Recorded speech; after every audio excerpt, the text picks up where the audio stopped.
Everyone, आज हम class 7th की एसएसटी बुक का first chapter geographical diversity of India इसका 6th पार्ट स्टार्ट करेंगे। इसमें हमें हमारा topic the west coast of India इससे स्टार्ट करना है।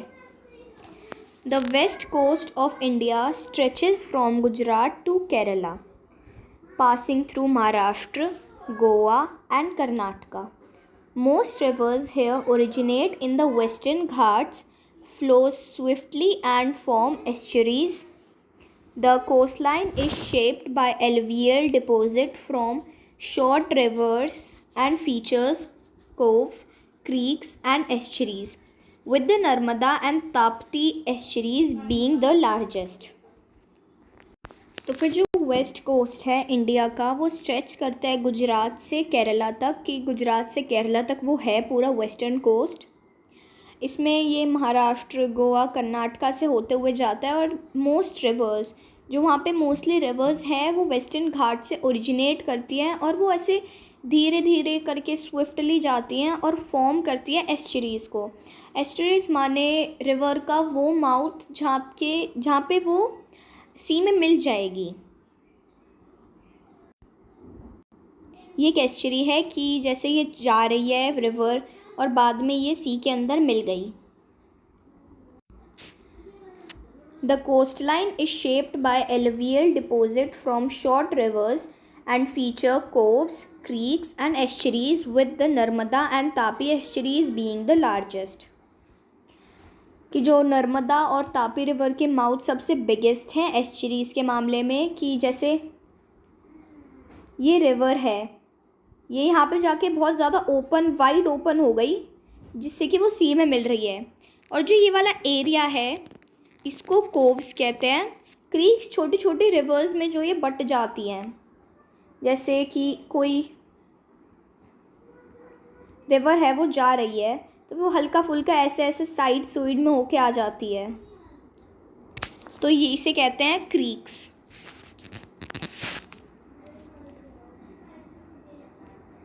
The west coast has many important ports and cities.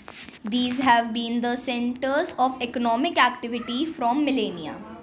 जो वेस्ट कोस्ट है वहाँ पे बहुत ज़्यादा इम्पोर्टेंट पोर्ट्स हैं इंडिया के और सिटीज़ भी, और ये सेंटर रही हैं। ये जो कोस्ट और सिटीज़ हैं ये सेंटर रहे हैं इकोनॉमिक एक्टिविटीज़ का, कि यहाँ पे इकोनॉमिक एक्टिविटीज़ बहुत ज़्यादा होती है कह सकता है, या फिर यहाँ की इकोनॉमिक एक्टिविटी से बहुत ज़्यादा इकोनॉमी में डेवलपमेंट हो रही है इस तरीके से। और ये बहुत पहले से ही सेंटर रहे हैं, कि बहुत पहले से ही ये है कि यहाँ पे अच्छे से इकोनॉमिक एक्टिविटीज़ होती है। The east coast The east coast lies between the Eastern Ghats and the Bay of Bengal, stretching from Ganga Delta to Kanyakumari. It has wide plains and major river deltas including Mahanadi, Godavari, Krishna and Kaveri. जो east coast है वो eastern Ghats पे लाई करता है और बे of Bengal की तरफ। ये गंगा डेल्टा से कन्याकुमारी तक स्ट्रेच करता है, कि ये इतना बड़ा है। इसमें वाइड प्लेन्स है, बहुत चौड़ा इलाका है जो कि प्लेन है, और वहाँ से मेजर रिवर डेल्टाज हैं जैसे कि महानदी, गोदावरी, कृष्णा और कावेरी रिवर के deltas. Important water bodies like Chilika lake and Pulicat lake are found here. ये दोनों इम्पॉर्टेंट वाटर बॉडीज़ है, लेक हैं दो, ये यहाँ पे मिलती हैं ईस्टर्न कोस्ट में। Deltas are landforms formed at the mouth of a river when it deposits sediments into larger body of water such as an ocean, a lake or another river. Over time, these sediments build up forming a triangular or fan-shaped area. The Godavari, Krishna, Kaveri and Mahanadi rivers create fertile deltas, making the land ideal for farming.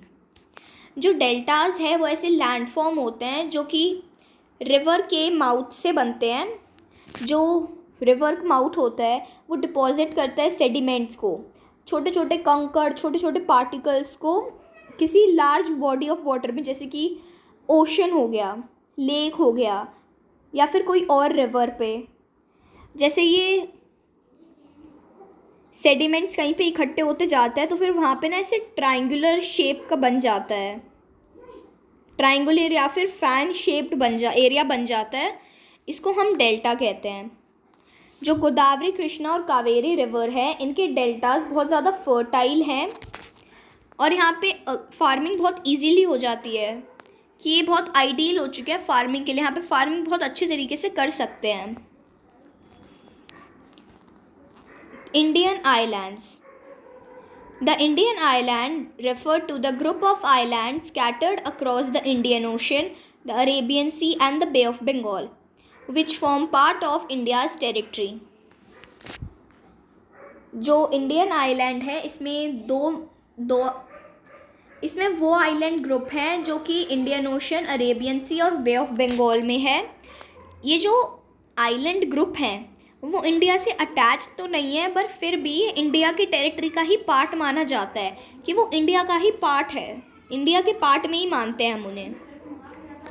India has 2 major island groups, Lakshadweep in the Arabian sea and the Andaman and Nicobar island in the bay of Bengal. India के 2 major island groups हैं, लक्षद्वीप जो कि Arabian सी में है और Andaman and Nicobar island जो कि बे of Bengal में है। These islands have unique wildlife, beautiful beaches, coral reefs and volcanoes। कि यहाँ पे यही बताया है कि जो ये आइलैंड्स हैं इनका बहुत यूनिक वाइल्ड लाइफ है, वहाँ पे बहुत सुंदर सुंदर बीचेस है। इन शॉर्ट वहाँ का नेचर बहुत ज़्यादा अच्छा है और वहाँ पे वोल्केनोज भी है। Several ancient tribes made these islands their home tens of thousands of years ago। वहाँ पे एंशियंट ट्राइब्स भी रहती हैं इन आइलैंड्स को। एंशियंट ट्राइब्स ने अपना होम बना लिया, अपना घर बना लिया है, जो कि वहाँ पे 10,000 साल पहले से रहती आ रही हैं, अराउंड इतने साल से। लक्षद्वीप इज़ एन आर्किपेलागो, मतलब एक group of island located in the Arabian sea close to the Malabar coast of Kerala. Lakshadweep एक ग्रुप ऑफ आइलैंड्स है, एक पूरा बड़ा आइलैंड है जो कि छोटे छोटे पीसेस में है, मतलब ये छोटे छोटे अलग अलग आइलैंड्स हैं इसमें, एक पूरे बड़े में ये पूरा लक्षद्वीप है और लक्षद्वीप में ऐसे छोटे छोटे अलग अलग आइलैंड्स हैं। ये अरेबियन सी में है और ये केरला के मालाबार कोस्ट से क्लोज है। It is made up of 36 island made of coral.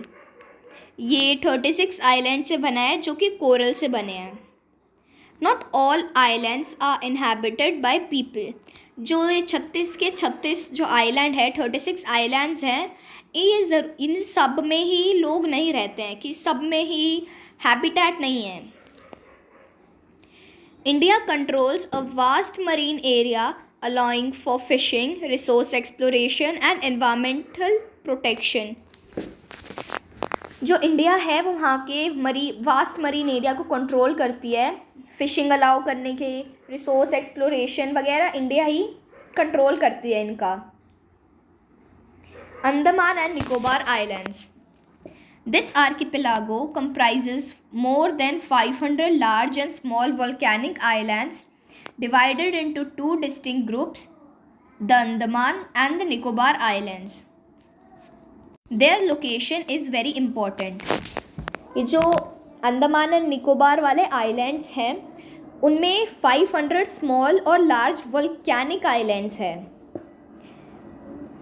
जो कि दो अलग अलग में उन्हें ग्रुप किया गया है, द अंडमान और दूसरा है द निकोबार। इनकी लोकेशन बहुत इम्पॉर्टेंट है।